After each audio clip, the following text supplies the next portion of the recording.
Avec cette vidéo, vous allez pouvoir créer une vidéo d'animation cinématique de votre conception. Le point de départ va être un assemblage organisé avec des corps et des liaisons correspondant à une cinématique souhaitée. Pour la démonstration, on va partir de l'exemple qui a été traité dans une vidéo précédente avec un assemblage qui a été défini avec deux corps et avec une liaison glissière qui permet de mettre en évidence le mouvement d'un poussoir avec un actionneur. On va créer ainsi une vidéo d'animation en mettant en évidence un mouvement de translation rectiligne d'un poussoir d'un actionneur. Pour définir la position exacte du poussoir au début du mouvement, je vais dans un premier temps mesurer sa position par rapport au bord du convoyeur. Donc avec l'onglet Analyse, je mesure la distance. Donc avec un clic gauche, je sélectionne cette surface et avec la touche CTRL enfoncée, je sélectionne cette surface. J'ai ici une distance de 54 mm. Je ferme cette fenêtre de dialogue et je vais maintenant éditer la liaison glissière qui avait été définie dans une vidéo précédente sur ce sous-assemblage.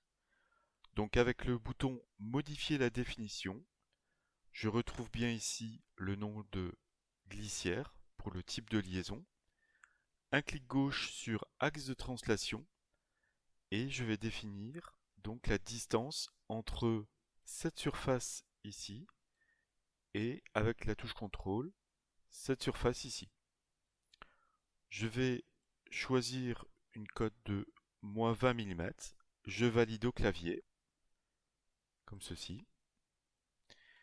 Je vais ici sélectionner le bouton Définir la position à 0 et je vais activer ici cette valeur lors de la régénération de l'assemblage. Et je valide enfin le bandeau supérieur pour l'édition de cette liaison glissière.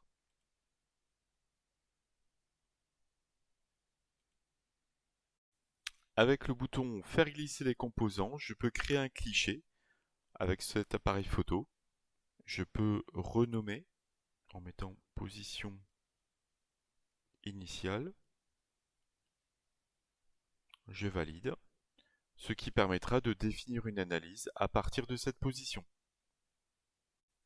Sous l'onglet Modèle, si je sélectionne le bouton Faire glisser les composants, avec un clic gauche, je sélectionne une arête d'une des pièces et tout l'ensemble poussoir se déplace comme ceci.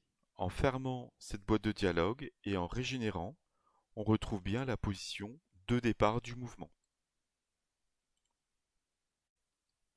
En choisissant l'onglet Applications puis Mécanismes, je vais définir dans un premier temps un moteur d'asservissement en sélectionnant d'abord la flèche qui correspond au symbole de la liaison glissière. Donc cela a été complété. Et sous l'onglet Détail du profil, je vais piloter la position de l'ensemble du poussoir avec une table. Donc ici, je vais mettre uniquement 2 lignes et 2 colonnes. Donc, on va dire qu'au bout d'une seconde, on s'est déplacé de 120 mm, comme ceci. Et je sélectionne ici monotone, de telle manière à avoir, si je sélectionne le graphe ici, une variation linéaire du déplacement en fonction du temps. Je valide le bandeau supérieur. En sélectionnant soit dans le bandeau supérieur Analyse de mécanisme ou à gauche dans l'arbre du modèle avec le bouton Nouveau, on peut créer une analyse de type cinématique en sélectionnant par exemple le cliché qui s'appelle Position initiale, en mettant une durée de 1 seconde et sous l'onglet Moteur, on retrouve bien le moteur qui a été créé précédemment. Je valide cette fenêtre de définition et ensuite, en sélectionnant l'analyse cinématique, je peux l'exécuter avec le drapeau vert. Donc ici, on voit que le mouvement ne va pas dans le bon sens. Donc pour cela, il y a plusieurs solutions. En rééditant le moteur, On peut soit inverser le sens de la définition de la liaison, ou soit changer la ou les différentes valeurs numériques, en mettant ici par exemple moins 120. Donc pour simplifier la manipulation, je vais uniquement sélectionner le bouton ici inverser. Je valide le bandeau supérieur de la définition de ce moteur d'asservissement. Et enfin, je vais relancer l'analyse cinématique comme ceci. On peut vérifier que la course correspond à ce que l'on souhaite.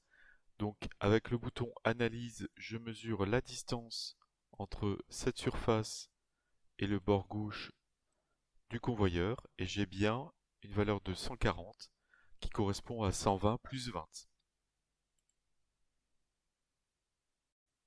Pour visualiser la vidéo d'animation, sous l'onglet Mécanisme, je choisis le bouton Lecture, puis le bouton ici Lire le jeu de résultats, et je vais ici décocher le bouton Répéter, et je vais sélectionner le bouton Changer de sens aux extrémités. Avec ce curseur, je peux aussi faire varier la vitesse d'animation. Donc avec le bouton ici Jouer, j'ai un aller-retour de l'actionneur. On peut exporter cette vidéo d'animation avec le bouton Capturer et donc il suffit avec le bouton Parcourir de choisir un endroit de destination pour cette vidéo d'animation et ensuite valider avec le bouton OK de cette fenêtre.